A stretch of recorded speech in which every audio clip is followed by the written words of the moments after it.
Time for business now. Charles Pellegrin is with us. He's starting with that announcement by Donald Trump on the creation of a Department of Government Efficiency, Charles. A department that'll be spearheaded by Trump's billionaire backer and world's richest man, Elon Musk, as well as Vivek Ramaswamy, who'd run for president in the 2024 primary before supporting Trump. Ramaswamy also originally a biotech entrepreneur, but it'll be a department in name only. It won't be a government agency. Both of these men and their teams will work from outside government to offer advice and guidance, thus avoiding any need to disclose any assets or potential conflicts of interests, of which there might be many. The main goal is to create, quote, an entrepreneurial approach to government and kickstart drastic reform that'll slash regulations, cut spending, and, quote, dismantle bureaucracy. Their work is meant to be concluded by July 4th, 2026, a so-called gift for the 250th anniversary of American independence.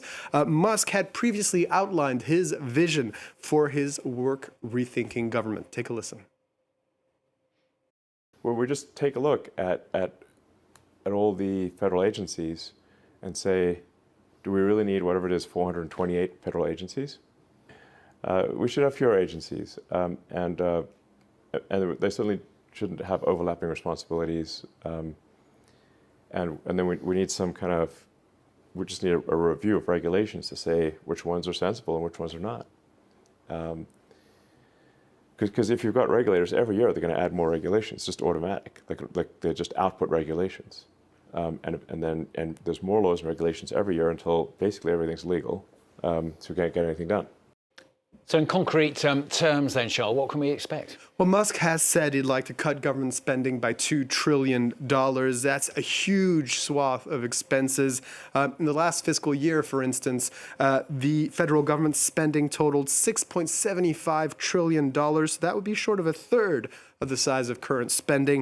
And all of that spending goes to paying, in part, goes to paying the 2.25 million people who are both military personnel and civilian personnel. And both, of course, Musk and Ramaswamy have credentials, don't they, as cost cutters in the private sector? That's right. When Musk bought social media platform Twitter in 2022 for $44 billion, he almost immediately cut the workforce by 80%, shrinking it to 1,500 people from 6,500. He said this would prevent a $3 billion shortfall, but it's unclear if the platform, now called X, is actually viable financially, as advertisers have fled to other sites. He's been much more successful at SpaceX, revolutionizing really the business model of rocket launching by cutting costs and running lean operations, especially compared to NASA. Ramaswamy, meanwhile, built up an 8% stake in media site BuzzFeed, and in May urged there to also cut staff ranks as well.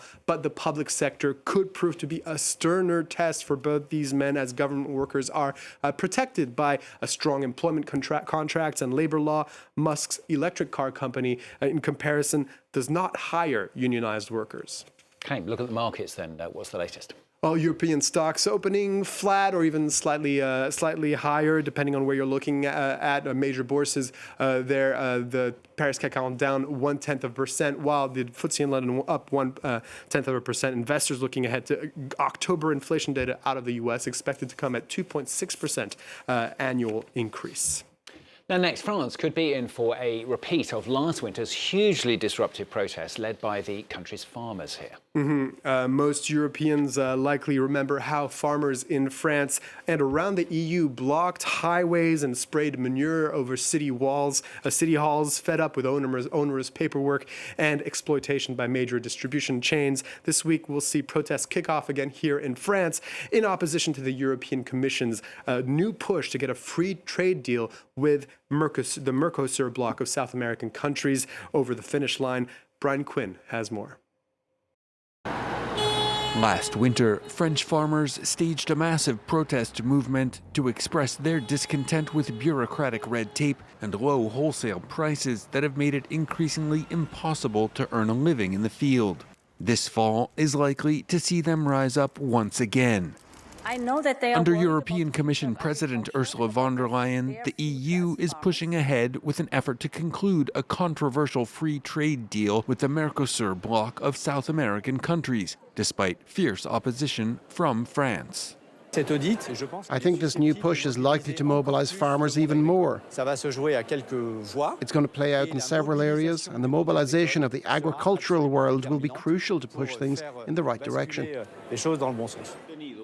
The EU and the 5 South American countries that make up Mercosur, including Brazil and Argentina, reached a tentative free trade deal in 2019. It stipulates a near total removal of tariffs. The South Americans are keen to export beef and poultry, sugar and corn, while Europe hopes to sell more cars, chemicals, and pharmaceuticals. European farmers are afraid that their South American counterparts will be able to undercut them on the market with products that aren't held to the same strict agricultural and health safety standards they're required to follow. France's opposition to the Mercosur trade deal puts it in the minority of EU states, but it's not alone. Poland and the Netherlands, both of which also have large agriculture sectors, also remain skeptical. Meanwhile, Germany, Spain, Portugal, and Italy are in favor, due largely to their own export industrial interests. Brian Quinn reporting there. Thank you very much. Charles Pellegrin with the business news.